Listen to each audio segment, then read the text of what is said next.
So here we're bringing back our fines and we're doing controlled dumps. And then we are using shovels to lay out a controlled amount within this area. So you can see where we've got the line spray painted on the ground. So this is signifying where the tier is going to go, the upper tier area. And then we smooth this out with a grade rake.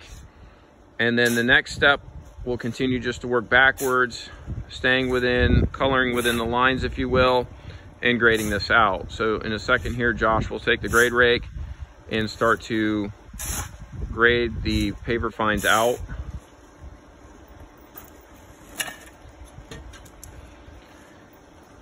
And again, this is just a light grade. We're trying not to mix up any of the 3/4 inch gravel below.